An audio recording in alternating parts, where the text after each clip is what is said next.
those of you that don't know, I'd like to introduce you to Mr. Jack Larson. Everybody yelled Jimmy, but I would official name is Jack Larson. And we will be joined shortly by Mr. Robt Shayne and Mr. Noel Neill.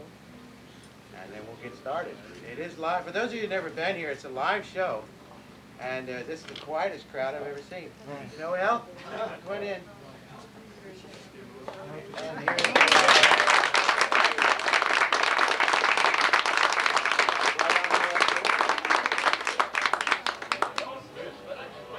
And here this is what's going on over here.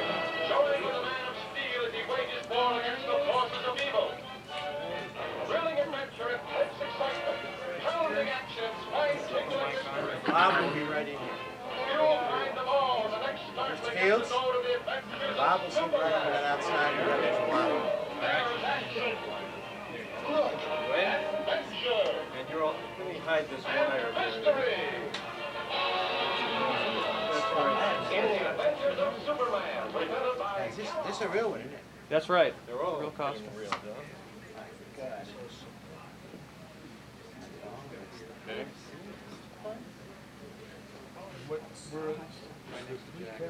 Yeah, just look at me. Yes, I will. I did not. I saw you sent the Henry Brandwood, and you kept looking for it. I know. Henry, the worst one was we had Iron Eyes still. Yes, and Iron Eyes had a crowd there. John, put your mic back where it was, please. On the corner of the table. There you go. Wait a minute, I'm Okay, stumbling Bob. over something. Okay. Yes, got you. This is Robt Shayne, ladies and gentlemen.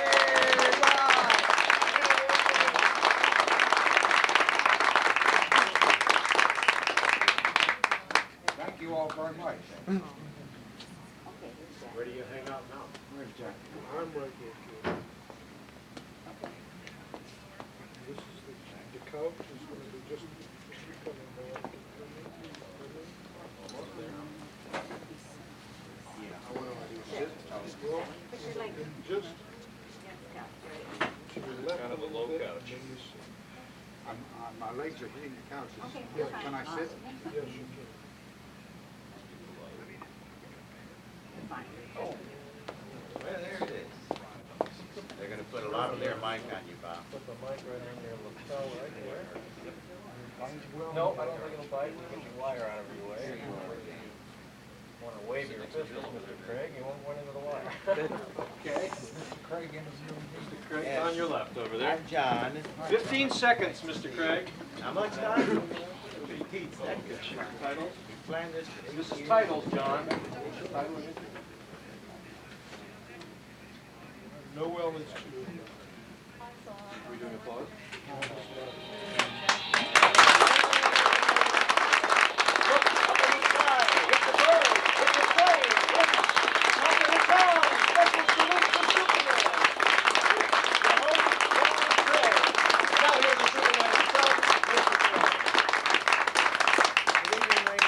And welcome to our show. We're coming to you live in Long Beach, and of course we're very, very pleased to have the three people to my right. I think you all have seen their work and know Bud Abbott, Lou Costello, and I think the easiest way to do this is just to go right on down the line so that our viewers can see. We're going to start with Noel Neill, who was Lois Lane on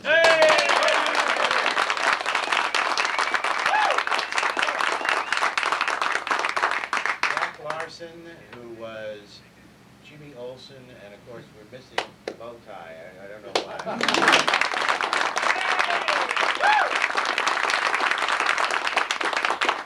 Inspector Bill Anderson, Robt Shayne.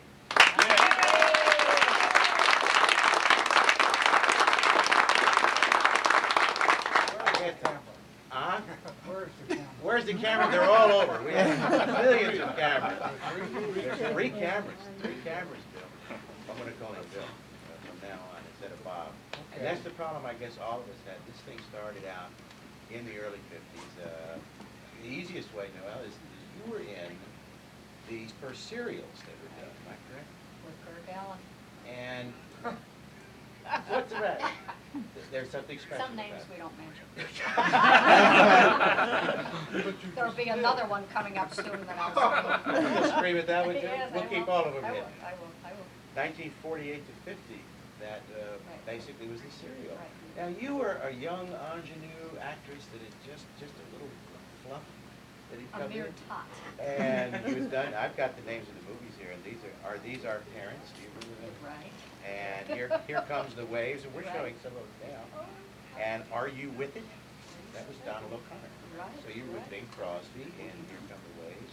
Days at Paramount. And Bing Crosby sang Eccentric Positive. in that. Everything that show.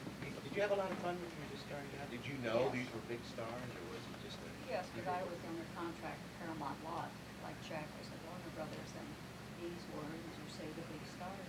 When they walked up to you and said, we're going to have you do a Superman serial, what did you think? Oh, well, that was before, that was a long time ago. No, my agent called and said, would you like to work for a month? I said, love it. On what? Who cared?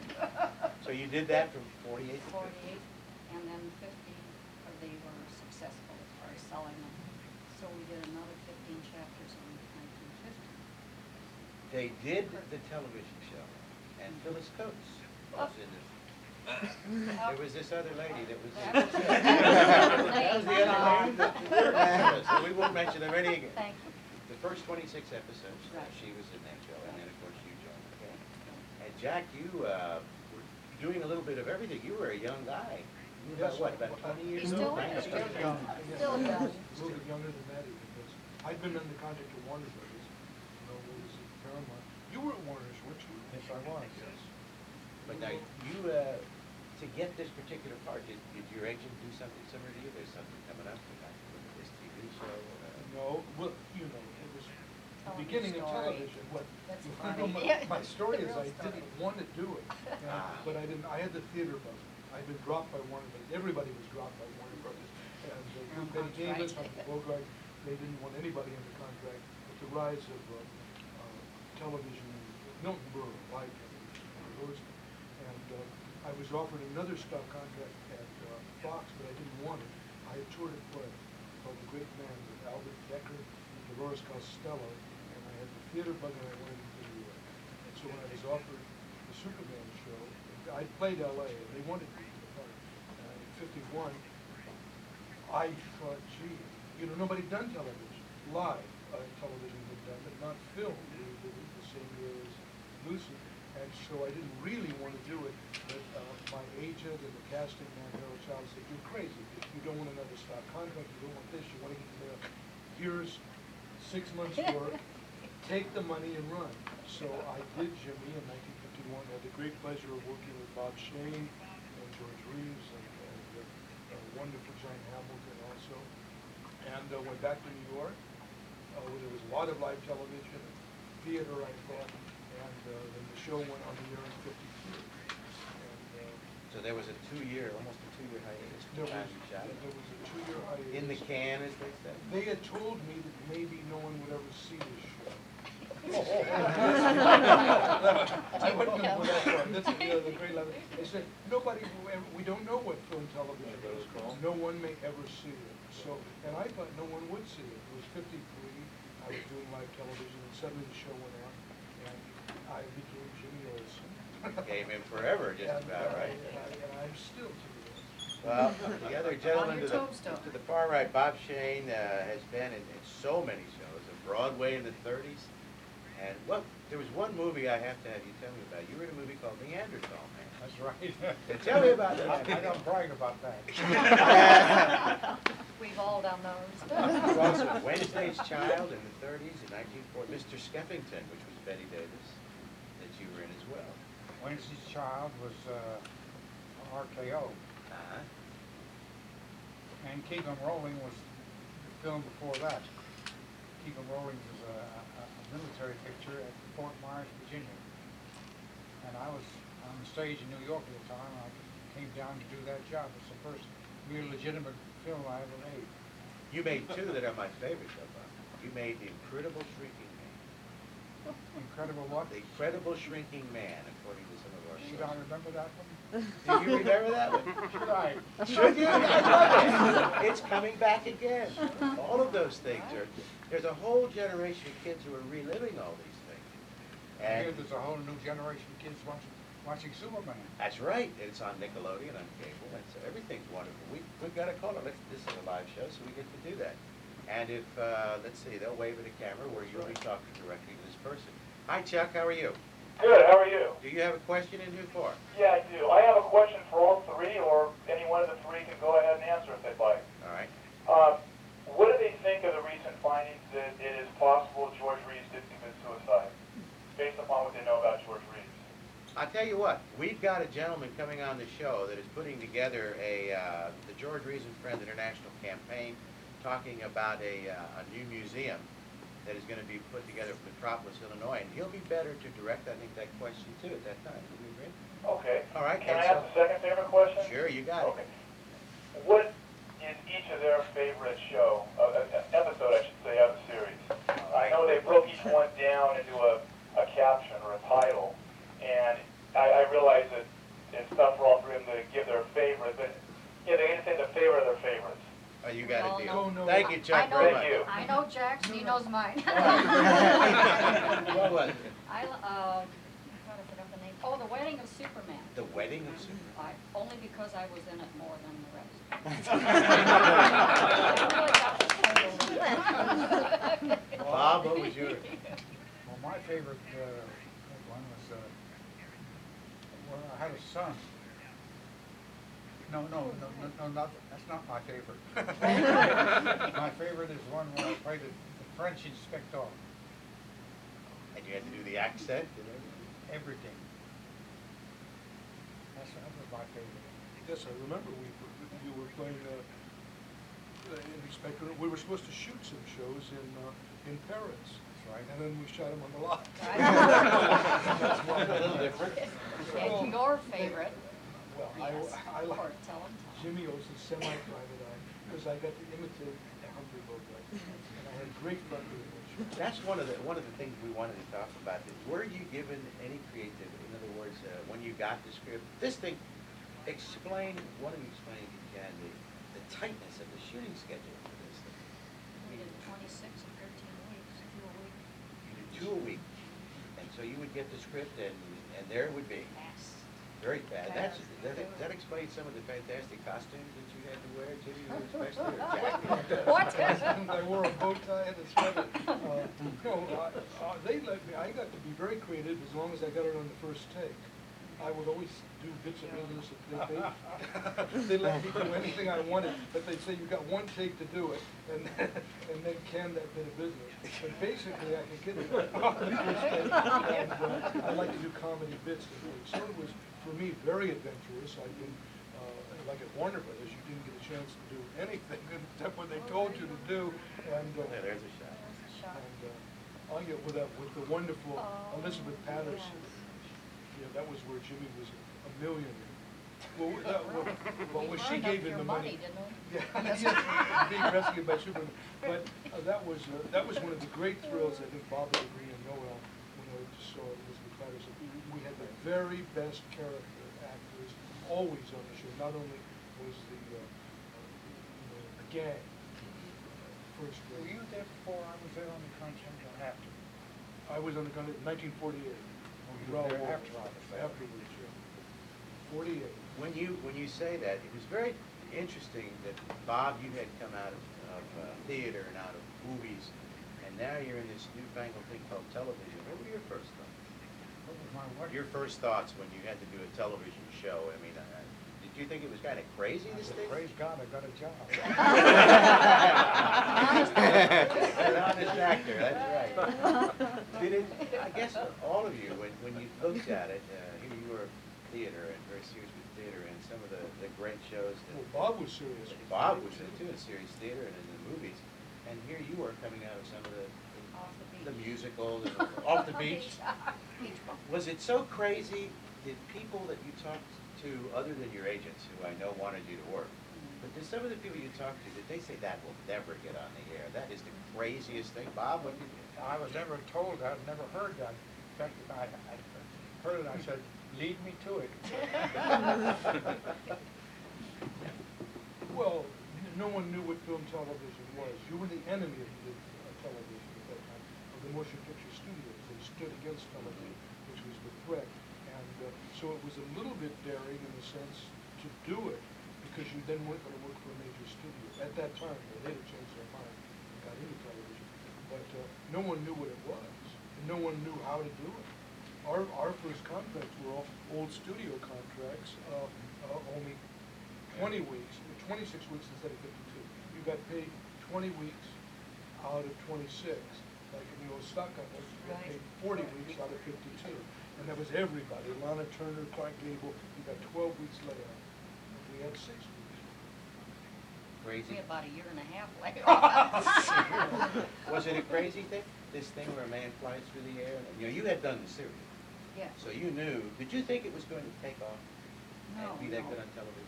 I thought it was just another job. Yes, exactly. For a short time, so far as I was concerned.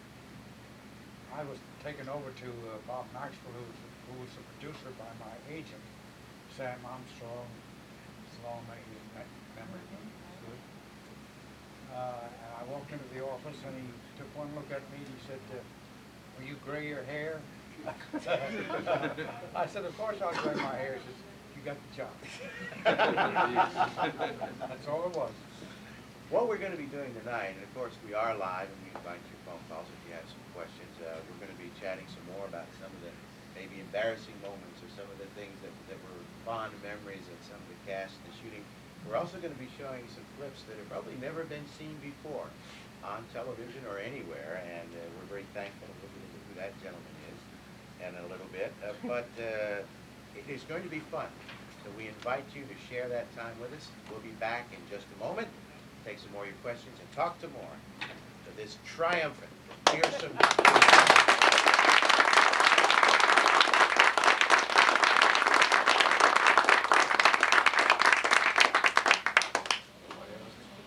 Hello there.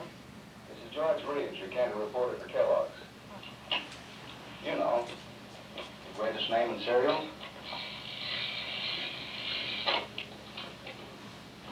Now, we'd like to take you to the home of our guest star.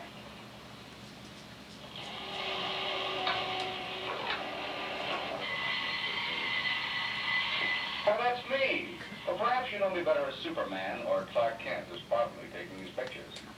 This is Sam, our little schnauzer pal. Not in the face, Sam.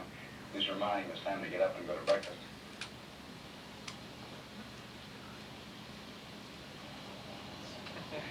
Kellogg's cornflakes do go fast and are easy to run out of. I saw But I always leave a spare.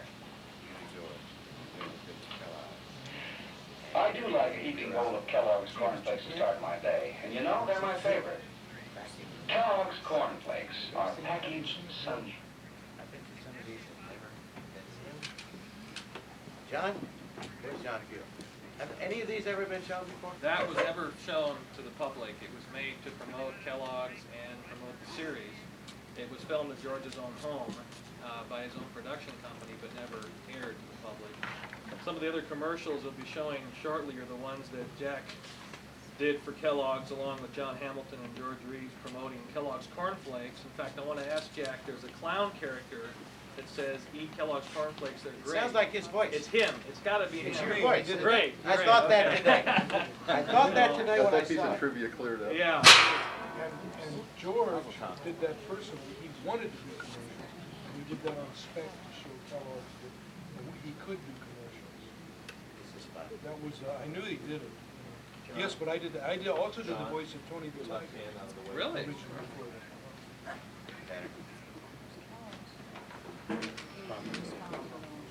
Sugar spice. That was some of those cereal boxes.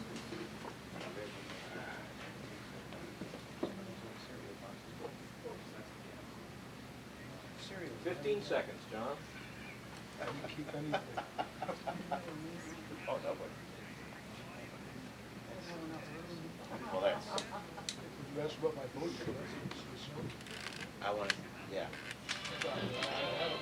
It's nice to see it's you. Hi, come on in. Mr. Kent. Sorry to miss it. Well, nice to see you both. Oh, it is it? We've been on a wild goose chase for 2 days, and now you're all sweetness to life. What have you been up to? Curiosity killed the cat. Just relax. Inspector, keep your gun handy, but out of sight. Well, baby, I got them. What is this? I want you to meet Lefty. Garrett's money is in that police. All right, Lefty, let's have it. Move over. Put it on the table. Why, you no good double. No, that's no way to talk to you good. Open the bag, Jimmy. All right, reach for it. All of it. Put the guns in the What's the bag. name of this thing? Come on. Disappearing Lois. Have the bag, Lefty. It's a good thing I had you followed, you little worm. I was beginning to get suspicious. I got a driver waiting outside. We're all gonna go for a nice little ride. Come on.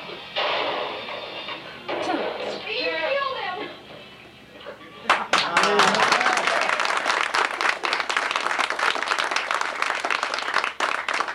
But we all know one thing. He didn't kill him. Man, we all followed that along. The way George, one of the questions that so many people have asked me is George would always run to the window, Superman, run to the window and leap out. How did he leap out? The diving board. There was a diving board in the front. There was a diving board, and he had a bar generally outside, either there were like bleacher, the riser, with a mattress on it, if you went over the camera, or there was a bar, and he would hit it, go up, do a tuck, and he would often tuck over the camera. In the Very earlier athletic episodes. then. When he becomes, Later in the old. later, it kind of goes out differently. But he was Dive out very the window athletic, and do did his own stunts.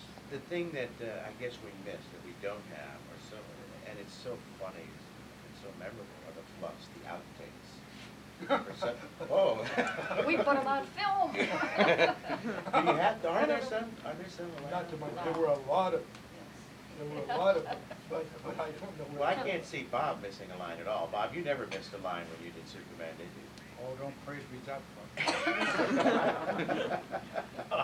Do you remember? You have a fond memory of maybe one classical one? I don't remember fluffing any lines in the movies, but I did fluff a line in the play that I was in on tour for many, many weeks called White Oaks with Ethel Barrymore. I fluffed the line in El Paso, Texas, and I couldn't pick it up. You just left it there. It was gone. That's, How about in the Superman show? not to my knowledge did I ever fluff. Now, who was the epitome of fluffiness? I've got to know. You were all there. Were you the fluffy one? Did you have some problems, or was it Jack, or was it George? I think usually what we did, if somebody got lost, you just keep going and, and poor little script girl. I was known as One Take Shayne. Yes. One take Shane? Almost had to be in those days. Well, you were doing them so fast. Some of the shows were just thrown together. Wham. Now, George directed, I think, the last show, or did he direct some of the others? He directed, I think, 3 of them, 2 or 3, maybe 4. I don't remember. But he wanted to direct, and he did direct. And we all worked very hard to be real good with him. Do our best. Make you look good. You were telling at the break, we were talking about some of the memorabilia, and of course, we have so much of it here tonight. And we're going to be showing a lot of people, showing you at home some of the things that our studio audience has seen. But your bow tie, the favorite bow tie of all times, where is it now? It's in the Smithsonian. Warner Brothers suddenly announced, they gave a big thing in New York, that they were putting the bow tie, it came as a big surprise to me. They were putting it in the Smithsonian, and it's there with Judy Garland's Ruby slippers? and Charlie McCarthy, and I really didn't think a lot about it at the time. They did an announcement in New York, and then there was the thing at the Smithsonian. They were really marketing Superman 3, is what they were doing, and but they used this handle to get a lot of press. And when I went there and it was my bow tie. I was going to say, where did you find it? Did you carry it all? No, I kept the bow tie and a shirt. Actually, it was very strange because they gave this lunch in New York, and they said they were putting my bow tie in the head. Sony was there, and I said to this wonderful old man who was head of the popular culture, I said, "Where are you going to get the bow tie?" And he said, "Warner Brothers is going to give it to me." And I said, they're gonna run around the corner and buy one. I have the bow tie. And, I kept the bow tie and a shirt. And the Smithsonian didn't want the shirt, that's all I had. But I gave them the bow tie, and it was like deeding a house. I have an actual deed for the Smithsonian, and whenever they move it around, there's a lovely lady, and she writes and tells me it's in this case, or it was out on loan, or now it's back, and all of that. But when I stood in front of the case, and I saw, and I got terribly moved, because there used to be Charlie McCarthy, and Toscanini's baton, and Ginger Rogers' gown, and I don't know what all. It's a thing. That was going to be my. And there is Jimmy Olsen's bow tie. That's got to make you feel good. Yes, it did. Part of history. It felt really good. Hi, Mark. How are you? Mark, can you hear me? Can Mark hear me? Put him on hold and we'll talk to him. All right, we'll put him on hold. We'll talk to Mark some more. We got to the shooting schedule and the difficulty of it. The cast and crew. Were you all kind of thrown together?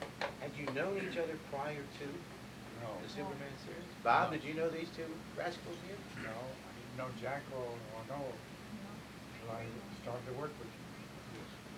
And so it was very obvious then that how about George? Did you all know George, or had you known? No, I didn't know George. I didn't know him either. So you had people flying around, you wearing a bow tie, and you being beautiful, and My him pillbox being an hat. inspector. Your pillbox hat should be in there, by Nobody the way. asked me. How come I don't Do you still have your pillbox hat? Bob brought his hat. I brought my hat Where here. is his hat? Where is it? It's up on the hat rack. That's it here? Oh, we'll get it in a minute.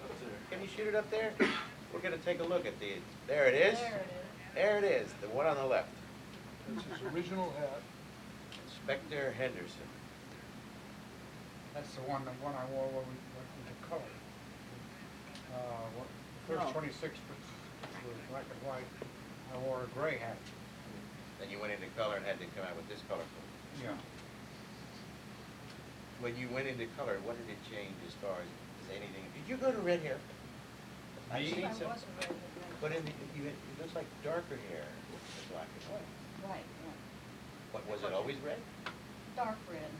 The thing is, when I didn't have a hairdresser. You know, of course, every day work 8 in the morning trying to look decent, so I had to find somebody that would keep the hair red for color on weekends, and so I ended up, you know, like a ball sometimes, and every once in a while I'll see an episode of it.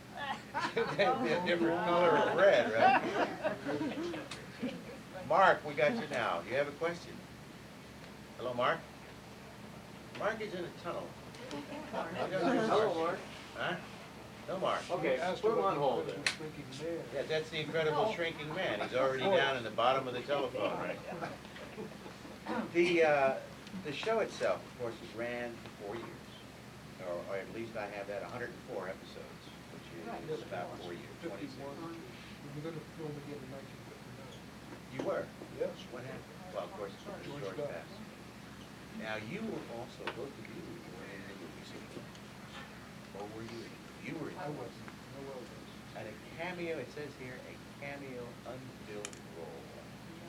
What did you play?